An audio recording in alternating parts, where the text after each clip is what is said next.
DIY plug-in solar. There is a lot of buzz right now surrounding that. And as someone who's had extensive experience testing and using some of the best options on the market, I just want to provide you some insight and help, since a lot more states are working towards legalizing this. This video is going to be broken up into 3 segments. I'm going to first show you the most expensive option, but also the most compatible no matter where you live. Even certain areas that have not fully legalized plug-in solar, this can actually work for you. Next, I'm going to show you a more cost-effective solution, but is restricted to where it can be deployed. But I'm sure that will change in the very near future as more and more states make it legal. And then finally, at the end of this video, I will show you a little hack that you could consider if you have a little bit of DIY skill set to potentially speed up your return on investment 4 times faster. The first system I want to show you is from Craftstrom. The thing that really sets this apart from the other ones is the fact that they have a smart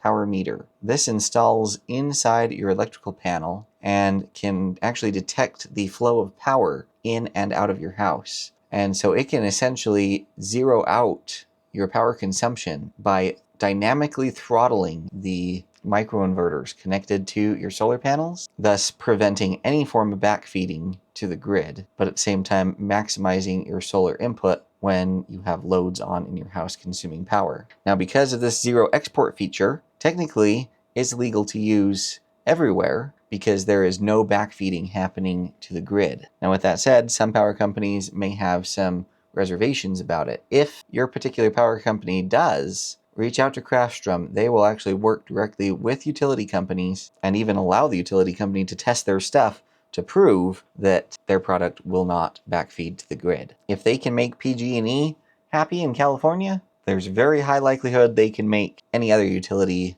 in the country happy. Now, because of all their certifications and added engineering and stuff that they needed to make this work for everyone, basically across the board, their stuff is a little more expensive. I have an entire playlist going from the start to the end of the entire process, doing installation, testing the function of the system, unboxing the system so you can see what comes with it. So take a look at those videos that I will have linked down in the description. Now, one other potential drawback with the Craftstrom system is in order to install that power meter, you need to be inside your power panel. So you might need to involve an electrician for at least an hour or something to get it installed. It's maybe not 100% just plug and play, even though the solar panels and the inverters and stuff plug into just a standard outlet. One additional benefit that Craftstrom gives you is they have their smart breaker, which allows you to actually plug their systems into shared circuits, which is typically not possible with other systems. And I have a whole video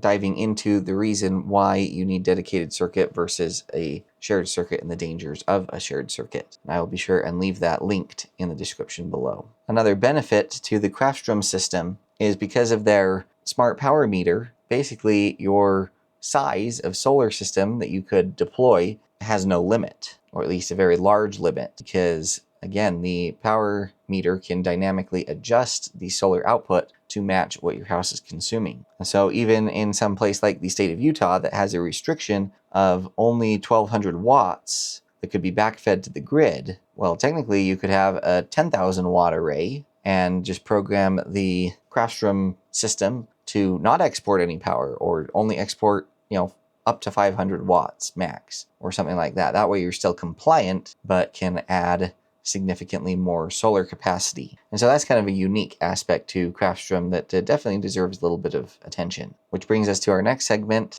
the EcoFlow Stream, which does not have any of those capabilities, but is certainly a more cost-effective entry point to plug-in solar. Unlike the Craftstrom system, this unit does not have any kind of equipment that gets installed into the breaker panel, which makes it a lot more plug-and-play friendly. But the negative with it is it will just push power back into the circuit that it's plugged into nonstop, regardless of if there are loads on in the house to consume it or not. And so you run a much higher risk of backfeeding to the grid, which is why you need some kind of law like Utah passed that allows up to a certain amount of power backfed to the grid without any kind of permitting or grid tie agreement or anything like that. An important thing to note, even in the state of Utah, which is where I live, you do need to get your meter swapped out. Because if you just plug this in and go with your standard run-of-the-mill meter, it does not know the difference between power coming in and power going out. And so it can charge you for any power you actually push back to the grid. We don't want that. So again, every state may be a little different. Currently in Utah, where you can fully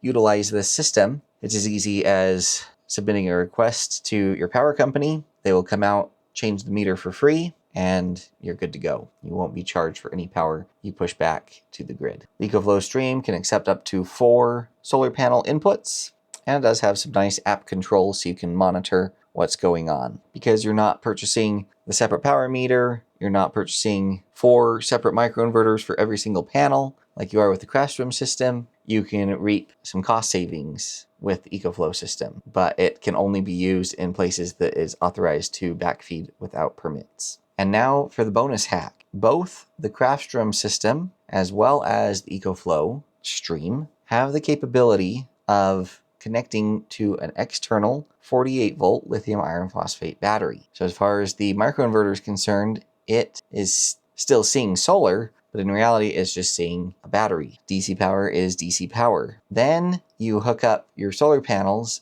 to the battery via an MPPT solar charge controller. Now we can expand the solar array size considerably, just add some more solar panels. Solar panels are cheap. So let's take the EcoFlow stream for an example. It can accept a maximum of 4 solar panels connected to it. By adding the battery into the mix, we could add 12 solar panels. Do 6 panels on one charge controller, 6 panels on another charge controller. Dump that power into the battery. The stream will be taking power out simultaneously, so it'll be offsetting its consumption, charging the battery up, or multiples of them. You can add batteries in parallel if you want. But then this will allow the inverter, whether it be the Craftstrom system or the EcoFlow system, to run at its full capacity, even when it's cloudy, and even into the night. And if you have a large enough system, you could actually see it through the entire night into the next day and repeat the process when the sun comes up. Hooking a battery up to the microinverters is not recommended or endorsed by either of the 2 companies, but it is something that I have found that works exceptionally well and significantly speeds up your return on investment, because you're actually making use of every single watt that's landing on your solar panels. Plus, the other fringe benefit is you've already got a solar array, you've got charge controllers, you've got a battery, so you can add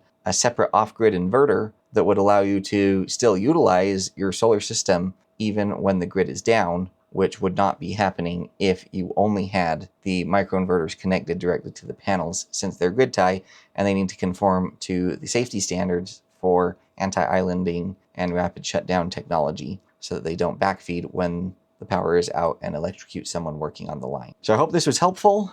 I will leave links to the full videos about all of these systems, as well as the different products. So take a look at those. Let me know what questions you have in the comments. Questions can usually lead to new content. And I do try to read the vast majority of your comments, so please take some time to leave one. And on your way out, don't forget to like, comment, share, subscribe, and hype. We've always got more epic content in the pipeline, so stay tuned for that. All of you stay safe, and we'll catch y'all next time.